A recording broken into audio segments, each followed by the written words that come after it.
Assalamualaikum warahmatullahi taala wabarakatuh. Halo teman-teman semua, di pertemuan kelima kali ini kita akan melanjutkan materi sebelumnya, di mana topik yang akan kita bahas di kesempatan kali ini yaitu masih mengenai elemen dasar HTML. Baik, jadi elemen dasar HTML yang akan kita pelajari di pertemuan kelima kali ini yaitu mengenai tabel ya. Jadi yang akan kita bahas yaitu mengenai tabel, struktur dasar tabel, spanning cell, column spans, row spans, elemen dan atribut, dan yang terakhir yaitu tugas individu.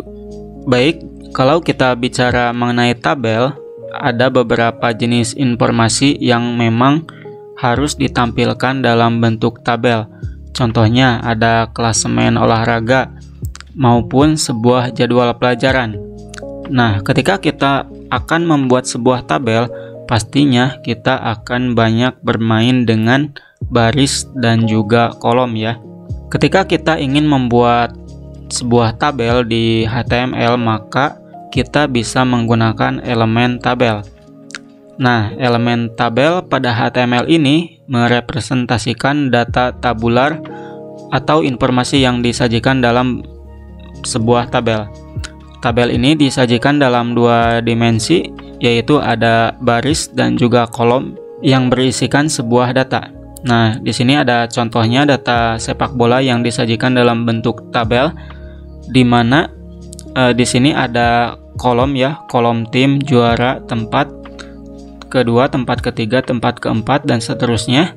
Dan dari Brasil sampai Korea ya, yang ke sini, ini tuh merupakan sebuah baris.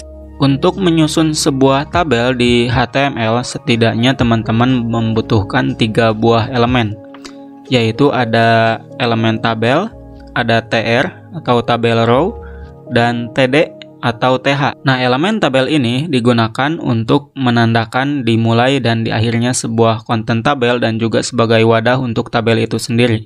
Jadi ketika teman-teman pengen membuat tabel, hal yang pertama yaitu membuat elemen tabel ya yang pertama.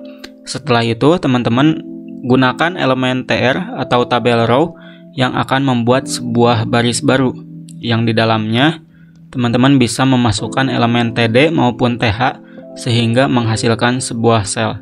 Elemen TD yang berarti tabel data, selain membuat sel, elemen ini juga merupakan tempat di mana data pada tabel itu ditampung. Selanjutnya, untuk elemen TH atau tabel header digunakan untuk menentukan sebuah header pada kolom datanya. Oke, kalau teman-teman masih bingung, bisa melihat ilustrasi berikut. Nah, di sini ada contoh sebuah tabel ya, yaitu ada informasi mengenai gelaran Piala Dunia, dan untuk kolomnya teman-teman bisa lihat ya, jadi yang ditandai ini merupakan kolomnya ya, jadi ada kolom tahun, juara 1, juara 2, dan juara 3. Dan untuk isinya di sini ada 2018, 2014, 2010 untuk tahun, dan juara satunya, juara 2, dan juara 3 ya. Jadi yang paling atas itu merupakan header cell, dan yang paling bawah kedua dan ketiga yaitu merupakan data cell. Jadi tabel ini tuh ada 4 kolom ya, 4 kolom dan juga 4 baris. Kalau kita ingin mengimplementasikan tabel sebelumnya ke dalam HTML, teman-teman bisa melihat gambar berikut ya. Jadi teman-teman bisa membuat elemen tabel terlebih dahulu dan diakhiri dengan tutup tabel, di mana ketika teman-teman ingin membuat baris baru, yaitu untuk judul tahun, juara 1, juara 2, dan juara 3, ya yang pertama teman-teman buka dulu ya, membuat elemen tabel row. Setelah itu di dalamnya membuat elemen TH atau tabel header untuk tahun dan seterusnya. Dan untuk baris baru, data cellnya teman-teman bisa pakai elemen TD, yaitu tabel data. Ke bawahnya juga sama ya, ketiga dan keempatnya. Kalau kita rincikan lagi dari gambar tersebut, di sini kita bisa membuat elemen HTML-nya. Kalau teman-teman pengen lihat ya, jadi yang pertama kita buat dulu judulnya, yaitu pemenang Piala Dunia 3 tahun terakhir. Lalu membuat elemen tabel ya. Setelah itu buat baris baru dengan tabel row. Di dalamnya kita menggunakan TH untuk judul paling atas ya. Dan seterusnya sama seperti yang tadi saya jelaskan, sehingga ketika dieksekusi di browser tampilannya akan seperti ini. Baik, bahasan selanjutnya yaitu mengenai spanning cell. Nah, jadi ketika kita membutuhkan sebuah sel yang mencakup untuk 2 kolom maupun 2 baris sekaligus dalam aplikasi seperti Microsoft Excel, hal ini dikenal dengan merging cell atau menggabungkan sebuah sel. Nah, ini memang menjadi sebuah fitur dasar di dalam membuat sebuah tabel, sehingga di HTML pun kita bisa melakukan hal tersebut. Teman-teman bisa melihat contohnya di Microsoft Excel tuh seperti ini. Di sini saya sudah membuka Microsoft Excel ya, meskipun tidak ada hubungannya dengan HTML. Namun tabel ini merupakan hal yang sangat penting gitu, dan teman-teman bisa tahu gambarannya mengenai spanning cell. Nah, jadi di sini saya ada tabel sederhana yaitu mengenai jumlah laki-laki dan perempuan ya. Jadi ada 2 kolom ya, 2 kolom dan 5 baris ya. Ada 5. Di sini ada 5 baris. Nah, untuk judul ya, ini untuk jumlah, ini tuh perlu digabungkan supaya terlihat lebih enak untuk dibaca gitu. Untuk menggabungkannya, teman-teman bisa melakukan merging cell ya, atau menggabungkan 2 sel sekaligus. Jadi kita drag dulu kedua sel ini lalu kita gabungkan. Nah, sehingga nanti hasilnya seperti ini ya, yang awalnya 2 sel sekarang menjadi 1, sehingga lebih enak untuk dibacanya. Nah, kalau di HTML hal ini tuh lebih dikenal dengan spanning cell, yang artinya menjangkau atau merentangkan sebuah ukuran sel lebih dari ukuran yang biasanya. Dengan menggunakan spanning cell, kita bisa membuat sebuah tabel yang lebih kompleks, namun akan membuat markup yang kita tulis itu menjadi sedikit sulit dibaca. Sebagai contoh dalam spanning cell ya, jadi spanning cell itu ada 2, ada column spans dan row spans. Nah, untuk merentangkan sebuah kolom, kita bisa menggunakan atribut colspan di elemen TD maupun TH. Nah, berikut contoh yang bisa teman-teman coba untuk penggunaan colspan sehingga sebuah header mencakup 2 kolom. Nah, teman-teman bisa lihat di kode HTML-nya ya. Nah, yang pertama kan di sini tuh ada waktunya ya, waktunya. Di sini ada 3 kolom. Ya, ada 3 kolom. Nah, di mana di baris kedua untuk judul Avenger itu akan digabungkan ya, karena film ini tuh dari jam 6 sampai jam 7.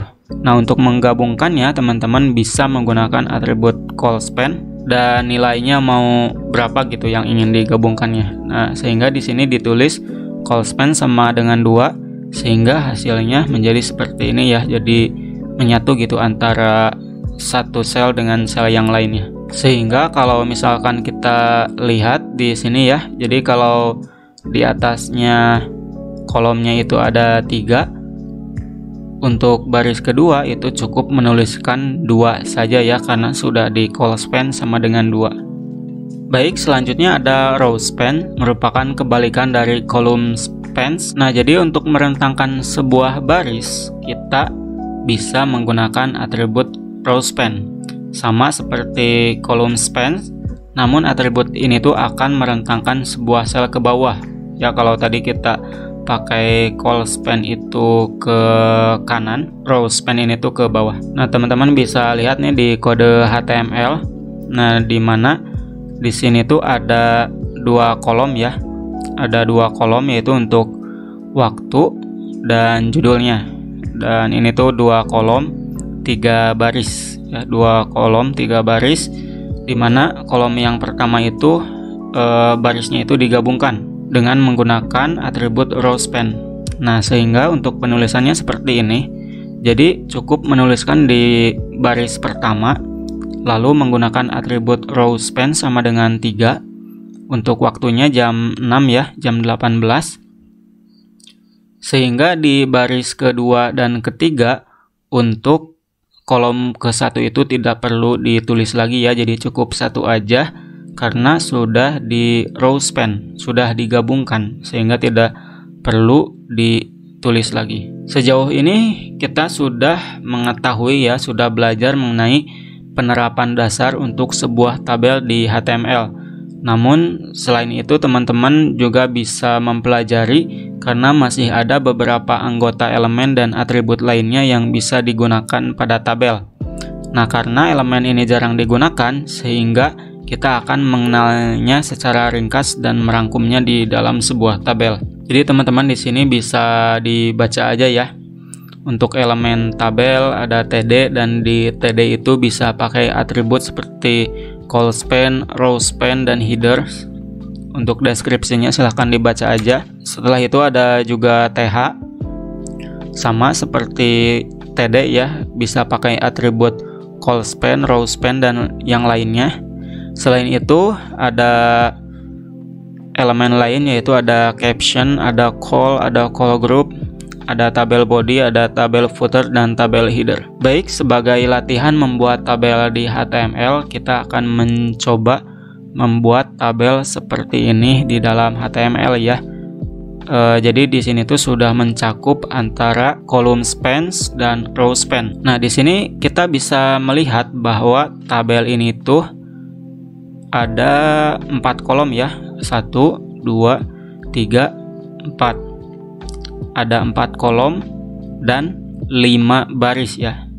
Ini untuk barisnya 1, 2, 3, 4, 5. Oke, sekarang silahkan buka teks editornya. Kalau yang pakai komputer silahkan buka Visual Studio Code. Kalau yang pakai HP bisa pakai aplikasi Acode maupun aplikasi lainnya, silahkan asalkan bisa menjalankan file HTML.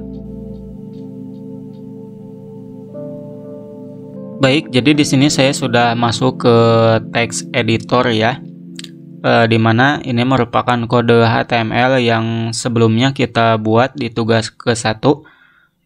Nah, di sini saya tidak akan hapus semuanya ya, tapi saya akan pakai file yang ini. Nah, saya akan hapus di bagian ini saja, bagian headingnya. Untuk tugasnya saya ganti dengan tugas 2.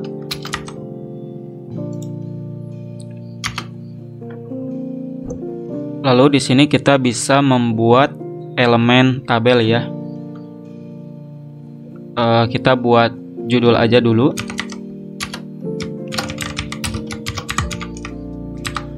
Kita buat judul menggunakan heading ke-1 yaitu data nilai. Setelah itu kita membuat tabel ya. Nah, untuk membuat tabel diketik aja tabel.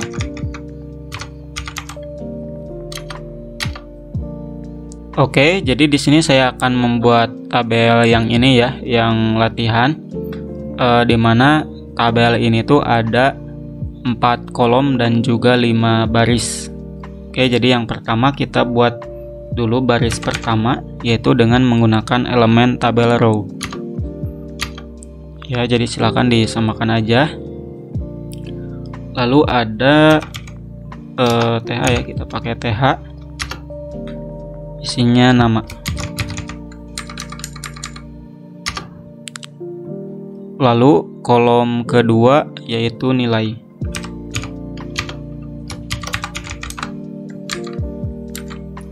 Nah, di nama kalau kita lihat ini tuh 2 sel ya, 2 sel di barisnya itu digabungkan sehingga kita bisa pakai atribut row span. Nah, jadi silahkan dimasukkan di sini nih. Setelah TH ya di nama pakai row span.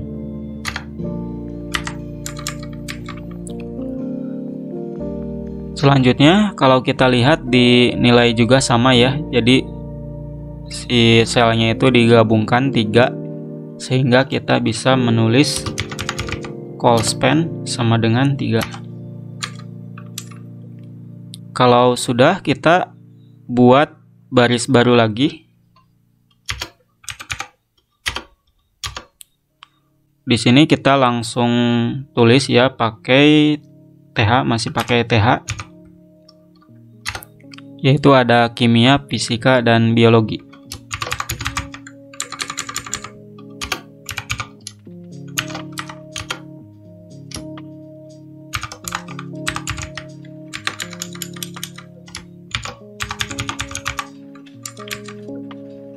Oke, di sini untuk headernya kita sudah selesai ya, dan bisa langsung masuk ke datanya. Silahkan buat baris baru. Nah, di sini tuh ada 4 kolom ya. Nah, jadi kalau di Visual Studio Code itu teman-teman bisa pakai cara cepat. Kalau misalkan ada 4 kolom, berarti kita buat TD-nya itu 4 ya, atau tabel datanya. Nah, untuk cepatnya teman-teman bisa ketik aja TD, lalu kali itu menggunakan simbol bintang ya, kali 4. Nah, setelah itu di enter saja, nanti akan tampil seperti ini ya. Setelah itu untuk namanya Robi. Oke, ini untuk baris pertama ya, untuk yang Robi. Selanjutnya yang Randy. Sama, kita pakai cara cepat. Dan yang terakhir ya, baris ke-3 yaitu yang Alpian.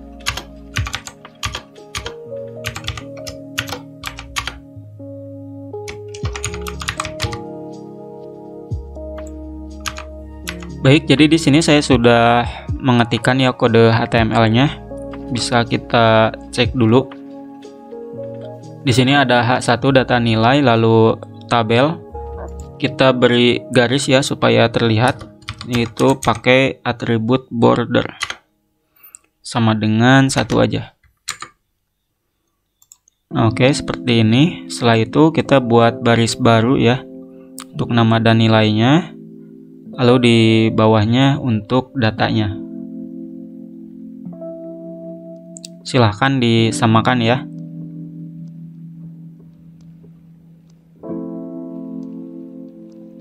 Oke, kalau sudah silahkan di save.